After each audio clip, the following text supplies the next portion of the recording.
네, 여러분 안녕하십니까. 토요일 아침인데요. 제가 살고 있는 동네는 지금 이 굵은 눈발이 계속 쏟아지고 있습니다. 지난 간밤에 좀 내렸던 것 같은데 새벽에도 계속 내리고 있습니다. 괜찮다 이러면서 눈은 내리는 거라고 시인 미당 서정주가 읊은 적이 있습니다.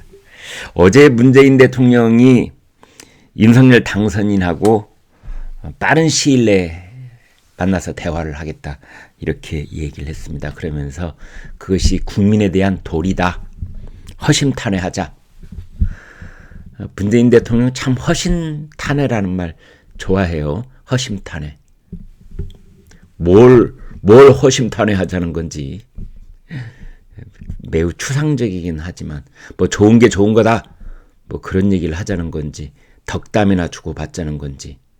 덕담이라고 하면은 뭐가 있겠습니까? 이제 만약 덕담을 진짜 원한다면은 윤석열은 문재인한테 아이고 그동안 수고하셨습니다 이렇게 말하고, 문재인은 윤석열한테 아이고 앞으로 잘 될 겁니다 이렇게 얘기하는 것이 이제 덕담이지요. 참 그 덕담과 허심탄회 이 말이 어떻게 보면은 그냥 지나가는 말일 수도 있고 어떻게 보면은 의미심장합니다. 왜냐하면 특히 이제 한 권력은 떠날 권력, 한 권력은 미래 권력 아닙니까? 미래 권력이 떠날 권력에게 아이고 그동안 고생하셨습니다 이렇게 덕담하는 것은 당신이 은퇴한 뒤에도 별 이상이 없을 겁니다. 신변이 안전할 겁니다. 당신과 당신 가족들에 대한 어떤 수사도 당분간은 없을 것입니다. 이제 이런 뜻으로 확대 해석을 할 수 있기 때문에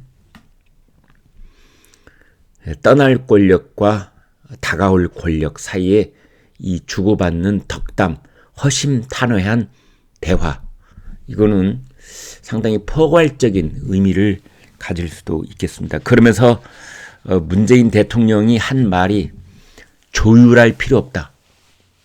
조율할 필요 없다 그랬습니다. 이건 도대체 무슨 뜻일까요? 그동안 이철이 정무수석하고 장제원 비서실장이 정말 머리를 맞대고 피말리는 그런 협상을 해온 것 같은데, 그래서 그걸 실무적 협의라고 했지 않습니까? 실무적 협의가 마무리되지 않아서 점심 약속이 없었던 것을 한다, 무산한다, 연기한다 이랬는데 갑자기 문재인 대통령이 조율할 필요 없다. 이건 또 무슨 뜻입니까? 그냥 큰 틀에서 덕담을 해주면 된다. 그것으로 디테일한 부분까지도 내가 알아듣겠다. 이제 의사는 충분히 전달이 됐으니까 이제는 더 이상 조율할 필요 없다. 그런 뜻이겠지요. 이철이가 장제원한테 충분하게 얘기를 전달했으니 이제 더 이상 조율할 필요 없다. 가자. 그러면서 청와대는 늘 열려있다 이런 말도 했습니다. 오픈도어 언제든지 와라 이러는데, 자기가 문재인 대통령이 이제 청와대 문이 열려있으니 찾아오는 사람은 당신이고 나는 주인이다. 아직까지 내가 문을 열어놓고만 이제 그런 어떻게 보면은 구태여 갑과 을 이런 얘기를 해본다면 아직은 내가 갑이야. 당신 당선인은 아직은 실제 권한이 있는 사람이 아니고 내가 5월 9일까지는 인사권도 사면권도 내가 가지고 있는 거야. 이제 이런 식의 그 서로 간의 위치 조정이라고 하죠. 당신은 한 계단 밑에, 나는 한 계단 위. 그러면서 문재인 대통령이 이런 말을 했습니다. 윤석열 당선인의 공약에 대해서 개인 의사 표현하지 말아라. 청와대 참모진한테 하는 얘기였는데, 이것은 탁현민 의전비서관이 한 말을 직격탄으로 나무란 겁니다. 탁현민 의전비서관이 윤석열 당선인 쪽이 청와대를 사용하지 않겠다고 하니 우리가 계속 좀 쓰면 안 되겠냐 이런 식으로 비아냥거렸죠. 그러니까 알밤을 하나 먹인 겁니다. 탁현민 좀 조용히 있어. 그 나 도와주는 거 아니야. 실질적인 내용은 없이 저 상대편의 감정만 이렇게 건드리는 거. 하지마 그런 거. 그런가 하면은 윤호중 민주당 비상대책위원장이 국방부 쪽으로 뭐 어디를 이동한다 뭐 이런 얘기를 하니까 이게 풍수지리를 본 거 아니냐 또 이런 식으로 무속 프레임을 씌우려고. 그것도 참 정말 해서는 안 될 말인데요. 쓸데없는 얘기를 해가지고 감정을 굉장히 상하게 만드는 그런 발언을 합니다. 그 입을 참지 못하고. 이제 그것에 대해서도 문재인 대통령이 간접적으로 그러지 마시오 이랬다고 보여집니다. 아무튼 저는 이렇게 봅니다. 시간은 윤석열 당선인 쪽이다. 시간은 윤석열 편이다. 문재인 편이 아니라 시간은 윤석열 편이다. 왜? 윤석열은 다가오는 미래 권력. 문재인은 곧 보따리 싸서 떠날 권력. 이때 시간이 누구 편이겠습니까? 윤석열 미래 권력은 그냥 기다리면 되는 겁니다. 서두를 필요가 없는 겁니다. 채찍 손잡이를 쥔 쪽은 윤석열, 채찍 끝을 쥔 사람은 문재인. 갑갑한 쪽이죠. 문재인 대통령이. 어제 이제 윤석열 대통령 당선인의 인수위원회가 공식 출범을 했습니다. 첫 전체 회의를 열었죠. 이 자리에서 윤석열 당선인이 먹고 사는 문제에 집중하겠다. 국정 과제의 기준은 국민이다. 제가 사실은 윤석열 당선인 뭐 윤석열 인수위에 이제 이런 저런 통로로 뜻을 전하고 싶었을 때 그런 말을 한 적이 있습니다. 윤석열 당선인은 공약을 따로 만들지 마라. 좀 극단적으로 과장해서 말한다면요. 공약을 만들지 말고 대신 이렇게 말하라. 국민들께서 저한테 해주신 말씀이 그대로 저의 공약입니다. 제 공약은 뭐 따로 하는 것이 아니라 제가 가는 곳곳마다 국민들께서 저한테 하신 말씀, 국민들께서 애로사항 해주신 말씀, 국민들께서 나라의 미래를 위해서 해주신 저에게 그 충고들, 이게 그대로 저의 공약입니다. 이렇게 말을 하라. 이청득심. 듣는 것으로 이청, 득심, 민심을 얻는다. 말을 해서 민심을 얻고 말을 해서 설득하려고 하지 말고 들어라. 들어라. 눈으로 보고 들어라. 입은 다물되 눈으로 보고 들어라. 그것이 민심을 얻는 방법이다.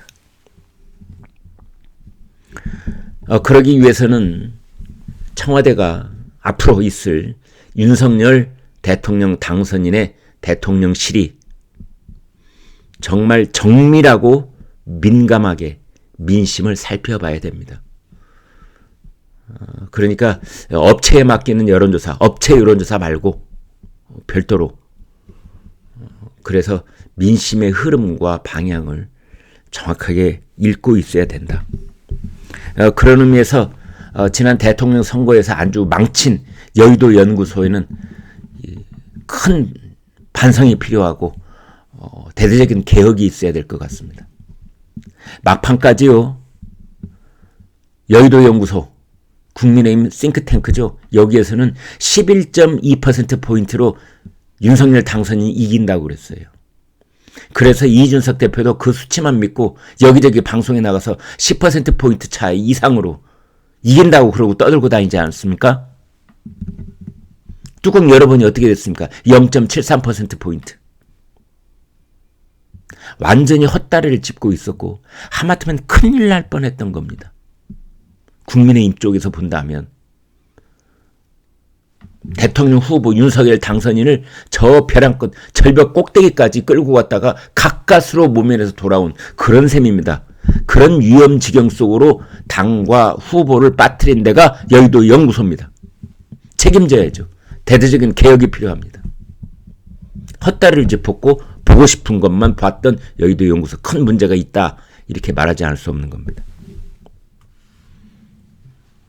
그래서 아무튼 윤석열 당선인 그리고 인수위원회는 비공개로 하되 정말 정밀하게 민심을 읽어야 되고 그것을 바탕으로 대통령실 이전 문제, 광화문 시대를 열 것이냐, 용산 시대를 열 것이냐, 어떤 방법으로 하고 시기는 언제로 택하고 이런 것들도 잘 알고 있어야 된다.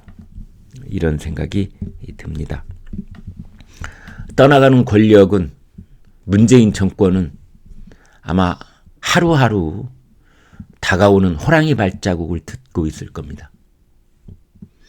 꿈자리도 뒤숭숭할 수 있습니다. 뭔가 곧 다가오고 있을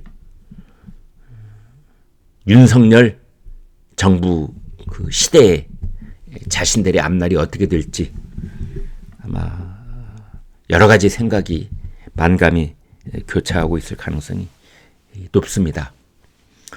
아무튼 문재인 대통령과 윤석열 당선인 양측이 이제 다음 주에 회동할 날짜를 잡는다고 그래요.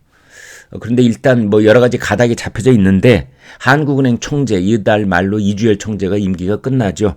그 후임자를 놓고 아주 날선 충돌이 있었는데 결국은 윤석열 당선인이 원하는 쪽으로 이창용 IMF 국장을 차기 한국은행 총재로 그렇게 이미 합의를 한 것 같습니다. 결국은 이제 마지막에 감사원의 감사위원 그 자리가 두 자리가 비어 있는데요.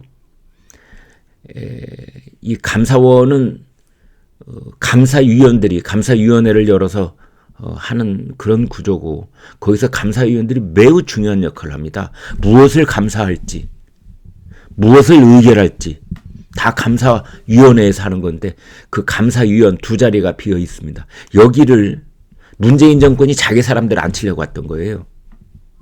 당연히 윤석열 당선인 쪽에서는 안 된다. 그건 새로운 정부가 새로운 정부 사람을 임명해야 되지 않겠느냐. 지금 그러고 있는데요. 그것이 어떻게 가닥을 잡았는지 두고 봐야 됩니다. 아무튼 윤석열 당선인 쪽에서는 문재인 대통령의 어영부영 뭐 숭구리 둥구리 이렇게 뭐 구렁이 담 넘어가듯이 허심탄회 뭐 이렇게 넘어가려고 하는 것을 아주 디테일하게 요구를 했던 것 같습니다. 그러자 이제 문재인 대통령 쪽에서 그건 인사권 침해야 이렇게 감정을 드러내기도 했었죠. 아무튼 윤석열 쪽에서 이렇게 이제 요구 사항을 청와대 쪽에서는 지금의 청와대 쪽에서는 서면 약속, 문서 계약 뭐 이 정도로 받아들여서 불쾌감을 표시했던 거다. 뭐 이런 얘기도 있습니다. 아무튼 지금 양쪽이 약속이나 한 듯이 사면 얘기를 안 하고 있습니다, 여러분. 아주 큰 특징 중에 하나입니다. 그러니까 문재인 대통령이 임기가 끝나기 이전에 어쩌면 뭐 다음 주에도 할 수 있는 형식적으로 이명박 전 대통령 사면, 김경수 전 전남지사, 경남지사 사면, 이재용 삼성전자 부회장 사면 이 세 사람의 사면에 대해서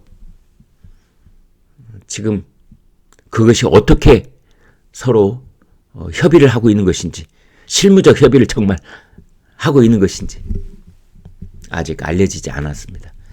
그것에 대해서는 양쪽이 언급하지 않고 그냥 문재인 대통령이 전격적으로 발표하는 모양새를 좀 갖춰주면 안 되겠느냐 뭐 이런 얘기가 오간 것 같고 여기에 대해서는 양측이 언급하지 않기로 아마 그런 협의를 한 것 같습니다. 합의를 한 것 같습니다.